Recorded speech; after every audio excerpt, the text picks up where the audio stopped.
Hello, I'm Lisa Cherry, and I am going to be talking to you about getting the jewelry in front of people. And that is the most valuable thing that you can do for your business, because ladies like to see the versatility in person, but they also like to get free jewelry, and you want to make some money. So this is going to be the way to do that. So the first thing, if any business owner has a business, they need to decide what their business hours are going to be. And this is very important because they need to work for you. It's your business. So I highly encourage you, as you're getting ready to start thinking about dates that you can get together with ladies or do Facebook events or whatever it might be, that you know what works for you. So go ahead and get an old school calendar. I love the one Premier has on their Premier website.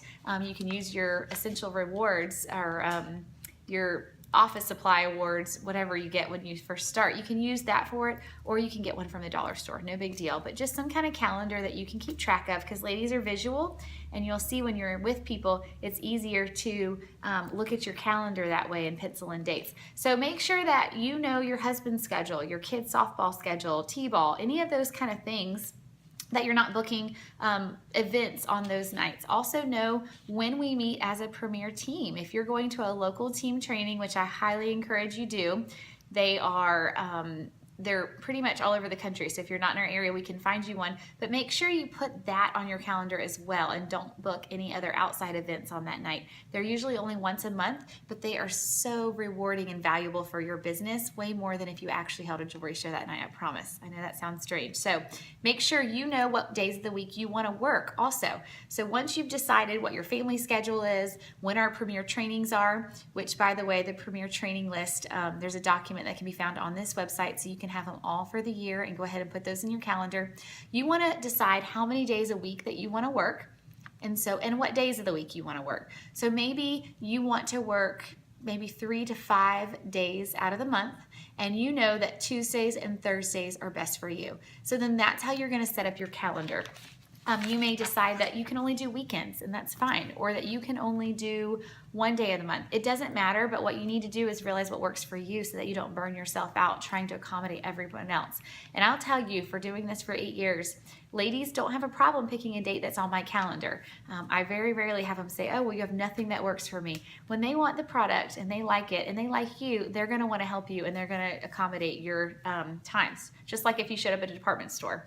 You wouldn't go at a time they're not open, because that doesn't work. So I just use my calendar as a good visual. I put stickers on it, just stars on the dates that I already know work for me and my family, and I put those on my calendar so that when I'm out and about, either on the phone or if I meet someone in person, I can easily get it out, and it's a good visual for me. And as soon as someone says that they want to have a jewelry show, whether it's a Facebook event, whether it's a fundraiser, whether it's out and about in person, doesn't matter. I go ahead and write their name then, and I highlight it so that it sticks out. And then I can easily see what my leftover dates are. I try not to bog it down with too much of my personal information, but just enough so that they realize that I do have a life and I'm busy, and so do you. So you really want to value what you put on here. So it's important that you do this calendar, I would say probably 3 to 4 months out. Go ahead and get your calendar ready for the next 3 or 4 months, because ladies don't always tend to pencil in something right away. Sometimes it does work better for them for a few months, and you want to have it ready to go, because the worst thing you can do is say, oh, I don't know in 3 months what my dates are. I'll get back to you, because chances are they might not get back to you, or you may forget. So it's really important to have those. Just go ahead and get them out, and you can always tweak them as you need. But you always want to have just a few dates, a different variety of dates that ladies can pick from.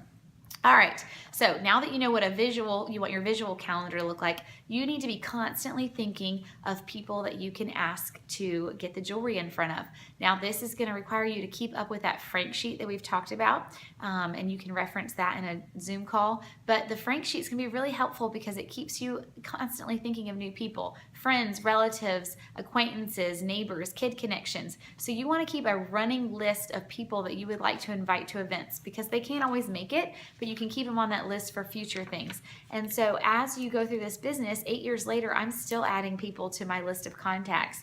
And so that's a really great thing. So this is a good way to keep organized. But also what it's going to do is allow you to think outside of your network. Because a lot of us think, okay, they think of their 5 very best friends, but we don't realize like all the connections we have through our kids and our neighbors and activities and Bible studies and everything like that.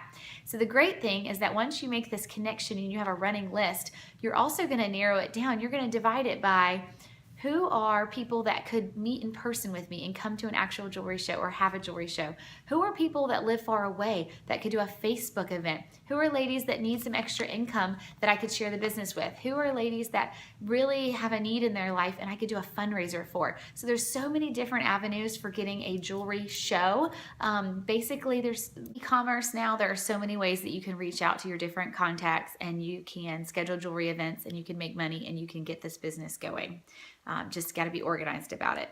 All right, so there is something that we're going to have this text verbiage that's going to be online for you. So it's going to have really great verbiage that you can copy and paste, and it's going to be a document on this website. And this is really good because you can just change the name, make it personal if you want, and you can send it out to your contacts, so people on that frank list, depending on which category they fall into. So there'll be some great ideas on there. There's also going to be a sheet called Overcoming Objections. This is really important for you to look at and try to really memorize these to heart before you start calling people, because this is a business of people and you are going to have objections. Someone's going to say no, or I can't, or this and that. And these give you really great feedback on what to say to combat that objection. So it doesn't mean no, it just means we've got to find a different way, something else that's going to work for your schedule or whatever the objection might be. So that's really important. That will give you a lot of confidence, I promise, as you're talking to people.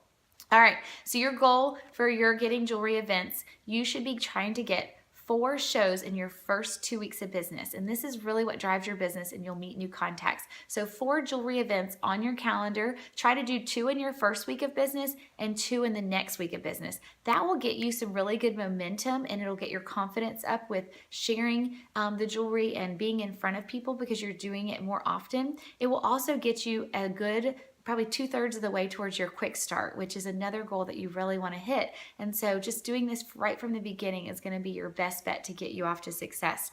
So as long as you can have a heart for people and you can talk to people and wear the jewelry and just reach out to them and love on them, you can do this business. And having a calendar is going to help you to do that, and just getting organized and overcoming those objections and just reaching out and asking. If you don't ask, the answer will always be no. So I hope this is helpful, and I look forward to watching you succeed.